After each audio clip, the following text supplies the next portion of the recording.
කොහොමද ඉතින් අද දවස 2025 11 වෙනි මාසේ 17 මම මේ දිනය සඳහන් කරන්න යම්කිසි හේතුවක් තියෙනවා. මෙහෙමයි. අද 17 ඊයේ 16. එතකොට 16 අපේ අන්තිම මැච් එක තිබුණා වන් ඩේ වල අන්තිම මැච් එක තිබුණා පාකිස්තානෙත් එක්ක. ඒ මැච් එකත් අපි පෙරදුනානේ. එතකොට අපි මැචස් තුනම අපි පෙරදුනා. මම මේක කියන්න යම්කිසි හේතුවක් තියෙනවා දැනට ඒ කියන්නේ මේ වන් ඩේ සීරීස් එක පටන් ගන්න කලින් මම පොඩි වීඩියෝ එකක් කරා මේ ක්‍රිකට් ගැන. හැබැයි මේ ඒකේ පොඩි වොයිස් එකේ අවුලක් නිසා මට ඒක දාන්න බැරි වෙනවා. මම ආයිත් ඒ වැඩසටහනම කරන්න බලාපොරොත්තු වෙන තමයි මම අද මේ වීඩියෝ එක කරන්නේ. මෙහෙමයි. මම දකිනවා මේ FB එකේ මේ සීරීස් එකට කලින් දාපු පෝස්ට් එකක් මම ඒක ඔයාලට කියන්නම්. මේකේ අහලා තියෙන මෙහෙමයි පෝස්ට් එක දාපු කෙනා ඔයාලා මොකද හිතන්නේ කියලා පල්ලෙහාන් අපේ ප්ලේයර්ස්ලා දෙන්නෙක්ගේ ෆොටෝස් දෙකක් දාලා තියෙනවා. ඔයාලා මොකද හිතන්නේ කියලා. ඒකේ ලියලා තියෙනවා යටින් අංක 4 ස්ථානයේ මෙන්න මේ සදීර සමරවික්‍රම අයින් කරලා අනිවාර්යෙන් අනිද්දා පළවෙනි ODI එකේ මේ පවන් රත්නායකට අනිවාර්යෙන් අවස්ථාව ලබා දිය යුතුයි කියලා එයා දාලා තියෙනවා. ඊට පස්සේ යටින් තව දාලා තියෙනවා මේකට එකඟයිද එකඟ නැද්ද කියලාත් අහලා තියෙනවා. ඒ කියන්නේ 2 down සදීර සමරවික්‍රම අයින් කළා මේ පවන් රත්නායක දාන්න කියලා තමයි මෙයා කියලා තියෙන්නේ. මේ පෝස්ට් එක දැක්ක ඉතින් පෝස්ට් එක දැක්කම ඉතින් ඒකට එක අය කමෙන්ට් කරලා තිබුණා. මම මේ ඒන් ටිකක් තමයි ඔයාලට දැන් කියන්න හදන්නේ. අනිවාර්යෙන්ම එකඟයි. ඊට පස්සේ තව පෝස්ට් එකක් දාලා තියෙනවා අනිවාර්යෙන් සදීරයා ලංකාවේ තියන්න ඕන එකෙක්. මුන් නිසා පවන්ල වගේ කොල්ලොන්ට chance නැහැ. තව පෝස්ට් එකක් තියෙනවා පළවෙනි මැච් දෙකම දෙන්න ඕනි. හැබැයි වෙන්නේ අනිත් පැත්ත. ඒකයි අවුල. ඊට පස්සේ තව කමෙන්ට් එකක් දාලා තියෙනවා එතකොට කවුද අපේ ලොකු ඉනිම් ගහන්නේ? එකෙක්වත් නැහනේ. යලට මහට පැතුම් ගැහුවොත් මිසක්. තව දාලා තියෙනවා අපිට ඔය දෙන්නගෙන එකෙක්වත් වැඩක් නැහැ. අපිට ඕනේ ලංකාව දිනින්න. දිනින්න ඕනේ උන් ටීම් එකේ ඉන්න ඕනේ. ඔයාලා හිතන්නේ ඊළඟ දවසේ ඉඳන් තේරීම් කමිටුවේ ඒ කමෙන්ට් එක ටිකයි තියෙන්නේ. ඊට පස්සේ තව එක්කෙනෙක් දාලා තිනවා සදීර බනින්න තරම් සුදුසු කොල්ලෙක් නෙවි අනිත් උන් එක්ක බලද්දී ඌ එල කොල්ලෙක්. උනුන්දුවක් තියෙන එකෙක්. හැබැයි පවන් ඊට උඩින් යනව නම් අනිවාර්යෙන් chance එකක් දෙන්න ඕනේ. ඒකට එකගයි. හැබැයි සදීරයා වටින කොල්ලෙක්. තව දාලා තිනවා සදීරයා වැඩක් නෑ. මොකෙක් දැම්මත් කනවා. පවන්ට අනිවාර්යෙන් chance එකක් දෙන්න ඕන. ඊට පස්සේ පවන්ට තැන දෙන්න ඕන. මොම දාලා තියෙන ඉතින් මෙතන සමහර අය සදීර්ට බැනලා තියෙනවා, ටීම් එකට බැනලා තියෙනවා. මම මේක බැලුවේ ඒකයි. මං එදා කියන්නේ ගියේ මොකක්ද දන්නවද? දැන් ODI එක ඉවරයි. දැන් නම් ගොඩක් ඉතින් අපේ හොඳටම බනින්න නැති ටීම් එකට ඔක්කොන්ටම බනින්න නැති. හැබැයි ඉතින් අර ඔයාලා මේකේ දාපු විදියට නම් සදීර මැච් එකේම ටිකක් හොඳට බැට් කරා නේද? මම මේ ඒක ගැන කියන්න නෙමෙයි. මම සදීර ටීම් එකේ ඉන්න ඕන, තව පවන් ටීම් එකෙන් අයින් වෙන්න ඕන, තව කෙනෙක් නැත්නම් ටීම් එකට ඉන්න ඕන එකක් ගැන නෙමෙයි කතා කරන්නේ. මමත් ඉස්සර ඉඳලා ක්‍රිකට් බලනවා සහ මමත් ක්‍රිකට් ප්ලේ කරපු කෙනෙක්. ඉතින් මට මෙතන කියන්න ඕන මට අත්දැකීමෙන් කියන්නේ මේ පළවෙනි දේ තමයි අර මං කලින් කියන වගේ අපි මේ ක්‍රිකට් කියන එකෙන් අපි අපි කියමුකෝ අපි හැමදාම මැචස් දින්නවා කියලා. එහෙම දින්න කියලා මේ අපේ රටට අමුතු අපේ රටේ ආර්ථික තත්ත්වේ යහපත් මගට යනවද, දියුණු රටක් වෙනවද, අපේ සමාජීය ප්‍රශ්න විසඳනවද, අපේ මුදල් ගැටලු තියෙනම් ඒව නැති වෙනවද? එහෙම කිසි දෙයක් නැහැනේ. මේක ගේම් එකක් විතරයි, only game.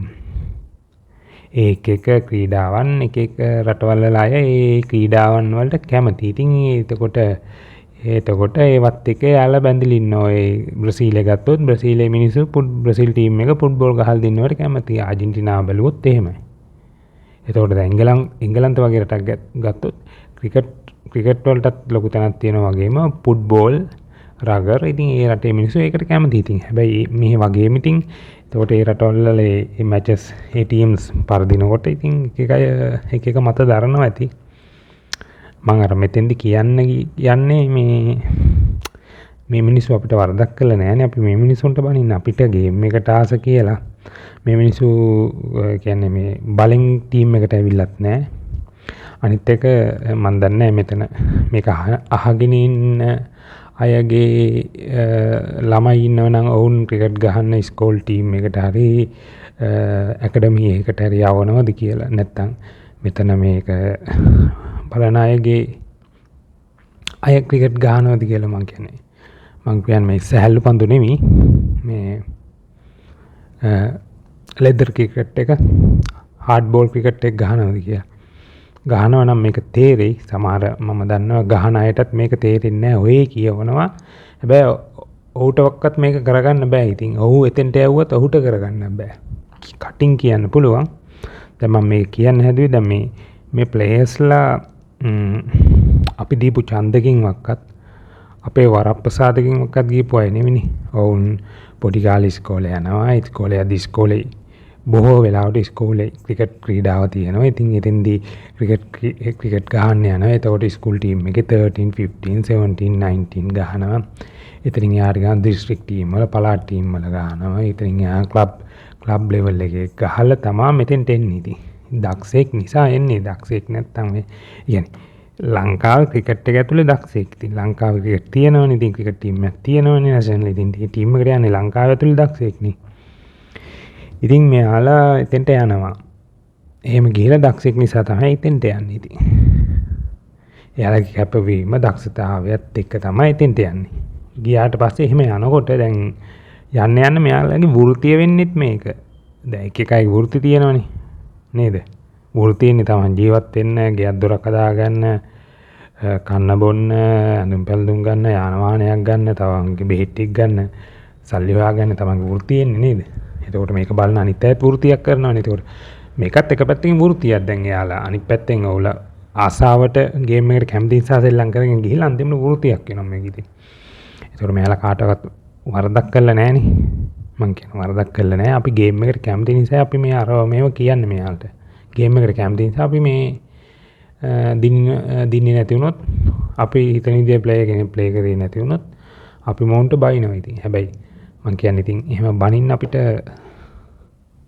අයිතියක් නෑ නේද? ඒ කියන්නේ බනින්න එපා කියන එකක් නෙමෙයි. දැන් මේක කියද්දී තමයි මටත් බනුන් අහන්න වෙයි. මං කියන්නේ අයිතියක් නෑ ඇත්තට ඉතින්. මෙයාලා ක්‍රිකට් ගහන්නේ මෙයාලගේ කැමැත්තෙන් ගිහිල්ලා. එතකොට මෙයාලා පේල් වෙද්දී එතකොට මෙයාලා දක්ෂේ. හැබැයි දක්ෂයට එතන දක්ෂතාව පෙන්න ගන්න බැරි වෙනකොට ඒ උඩම ලෙවල් එක නැෂනල් ලෙවල් එකේ දක්ෂතාව පෙන්න ගන්න බැරි වෙනකොට එතෙන්ට තව කෙනෙක් එයා අයින් කළා තව කෙනෙක් දාන එක කරන්න ඕන. එතන ඉන්න ක්‍රිකට් පාලක මණ්ඩලය හරි එතන තේරීම් කමිටුවක් ඇතිනේ. අන්න එයාලා කරන්න ඕන දෙයක්. හැබැයි අපි කියනවා නම් මේ ප්ලේයර් කෙනෙකුට ගෙදර නැවතිලා ඉන්න කියලා.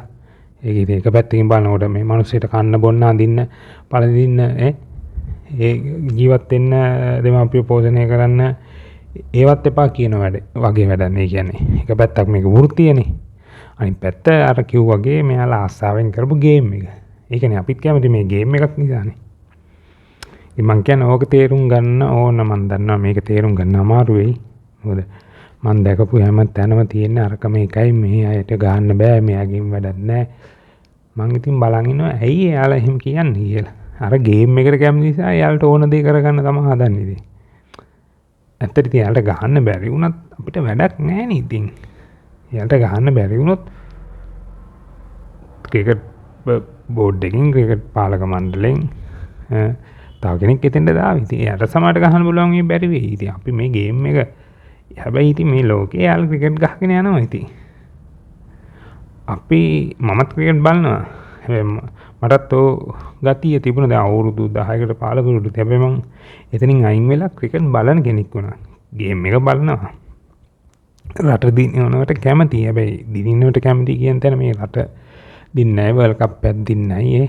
වර්ල්ඩ් කප් හැමදාම වර්ල්ඩ් කප් දෙන්නවා. හැමදාම මැචස් දින්නයි කියලා මේ රටේ මේ අපේ තියෙන ප්‍රශ්න ටික ඉවර වෙන්නෙත් නැහැ. මේක නිකන් ගේම් එකක් විතරයි.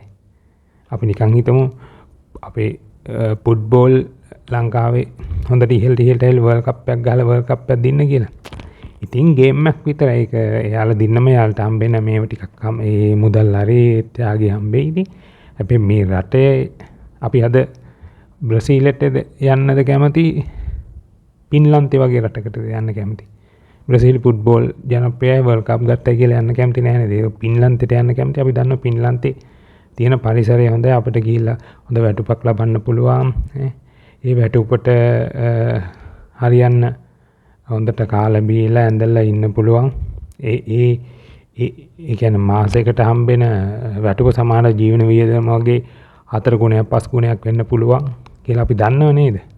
අපි ස්විට්සර්ලන්තයට යන්න හදන්නේ ස්විට්සර්ලන්ත වල ෆුට්බෝල් හොඳයි කියලා නේ. ස්විට්සර්ලන්ත වල මේ තියෙන අපි හිතන පරිසරය නිසා.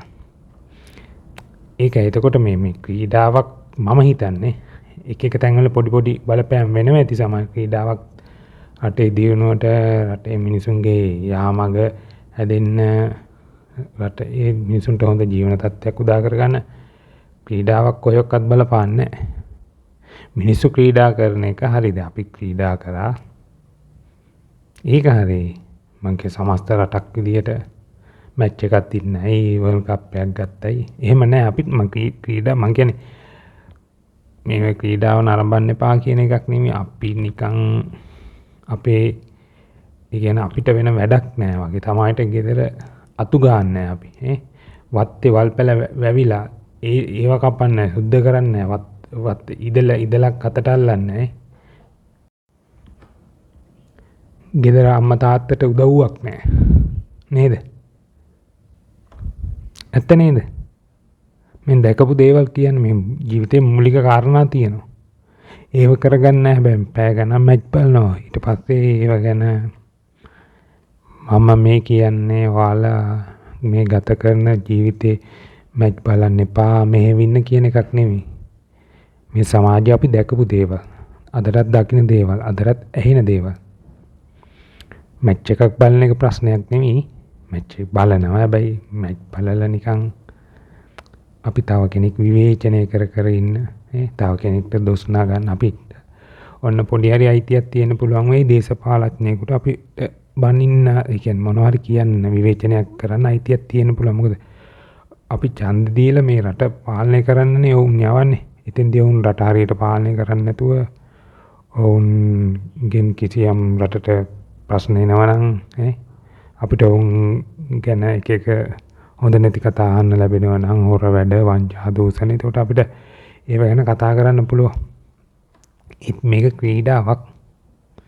මේ ක්‍රීඩාවක් කරගෙන යන මං කියන්නේ අපි බලමු ක්‍රීඩාවක් පුළුවන් ද මෙහෙම බලන්න. මම නම් ඇත්තට එහෙම බලන්නේ. අපි ඕන ප්ලේයර් කෙනෙක් බැට් කරන විදිය බලන් ඉන්න. ඕන් ලකුණු 100ක් ගහනවා 50ක් ගහනවා. ඒක දැකලා සතුටු වෙනවා.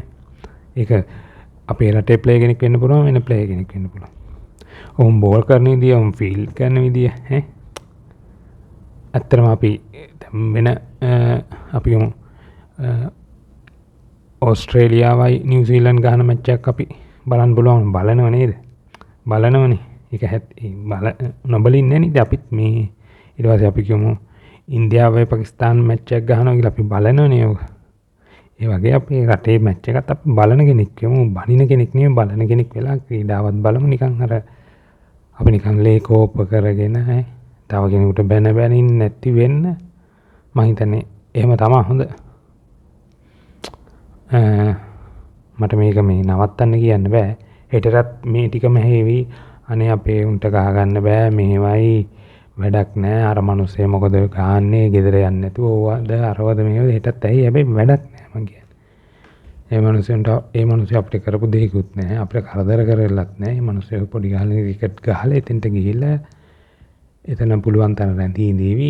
එයාලා කැපුවොත් එයාලා එතනින් අයින් වෙලා නැවතත් වෙන රටකට හරි ගිහිල්ලා ක්‍රිකට් ගහන පාඩුවෙන් ඉඳීවි. අපිට කරදරයක් කළා නෑ නේද ඒ කට්ටිය. අන්න ඒක අනිවාර්යෙන් තේරුම් ගන්න. පුළුවන් නම් තේරුම් අරගෙන ක්‍රිකට් බලන්න ක්‍රිකට් ගහන්න. මොකද අපි ක්‍රිකට් බලනවා ක්‍රිකට් ගහනවා. එහෙනම් අදට මම සමුගන්නවා. තවත් අපි ක්‍රීඩාව ගැන කතා කරමු. ඉදිරියට ක්‍රිකට් ක්‍රීඩාව ගැනත්. එහෙනම් ඔබ සියලු දෙනාට සුබ දවසක්. අනිවාර්යයෙන්ම සබ්ස්ක්‍රයිබ් කරන්න සහ ඔබගේ අදහස කමෙන්ට් කරන්න. විවේචනයක් හෝ වේවා තව දෙයක් හෝ වේවා කමෙන්ට් කරන්න. අපිට ඒවත් එක්ක තව කතා කරන්න පුළුවන්. මේ හැඟීමකින් යුතුව කතා කරන්නේ නැතුව තව කෙනෙක් තලාපෙලා තව කෙනෙක්ගේ වරදක් මතු කරමින් ඒ වරද අල්ලගෙන ඉන්න නෙමෙයි. අපේ අඩුපාඩුවක් තියෙන අපි හදා ගන්න ඕන කියන තැනක තමයි මේ කතා කරන්නේ. ඉතින් සුබ දවසක්.